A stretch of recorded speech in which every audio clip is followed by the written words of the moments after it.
I'm Steve Jobs. It is 1958. IBM passes up the chance to buy a young fledgling company that has invented a new technology called xerography. 2 years later, Xerox is born, and IBM has been kicking themselves ever since. It is 10 years later, the late 60s. Digital Equipment, DEC, and others invent the mini-computer. IBM dismisses the mini-computer as too small to do serious computing, and therefore unimportant to their business.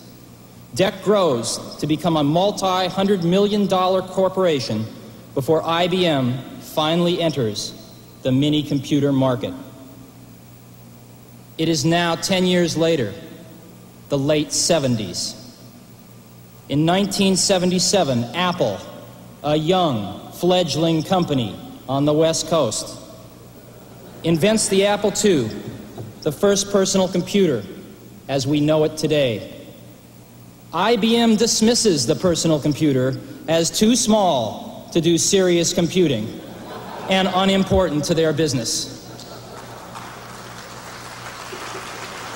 The early 80s. 81.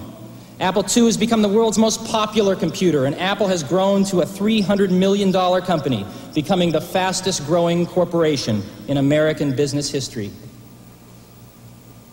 With over 50 competitors vying for a share, IBM enters the personal computer market in November 81 with the IBM PC.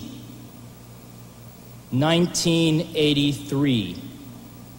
Apple and IBM emerge as the industry's strongest competitors, each selling approximately $1 billion worth of personal computers in 1983. Each will invest greater than $50 million for R&D and another $50 million for television advertising in 1984, totaling almost $250 million combined. The shakeout is in full swing. The first major firm goes bankrupt, with others teetering on the brink. Total industry losses for 83 outshadow even the combined profits of Apple and IBM for personal computers. It is now 1984. It appears IBM wants it all.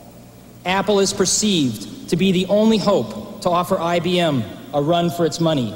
Dealers, initially welcoming IBM with open arms, now fear an IBM-dominated and controlled future. They are increasingly and desperately turning back to Apple as the only force that can ensure their future freedom.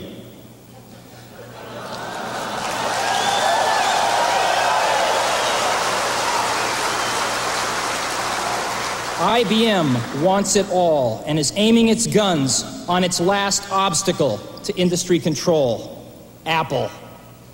Will Big Blue dominate the entire computer industry? The entire information age?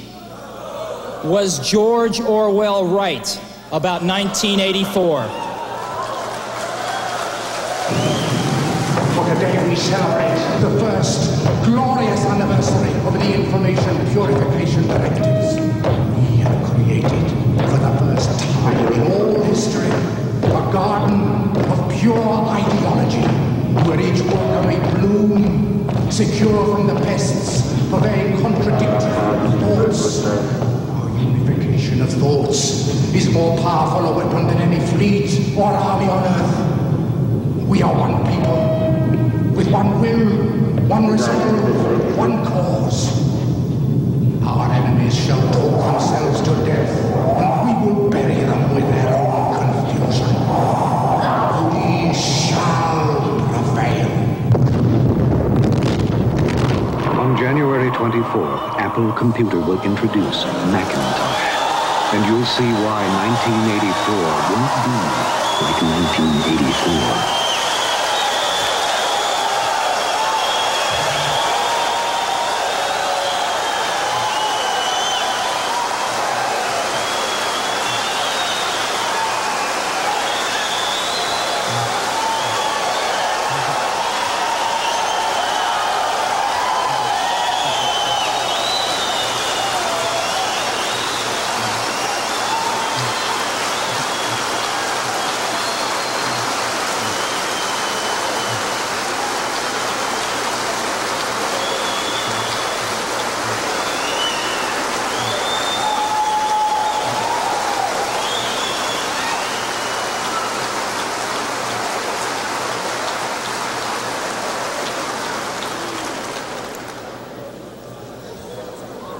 That ad is going to run 1 week before Macintosh is introduced.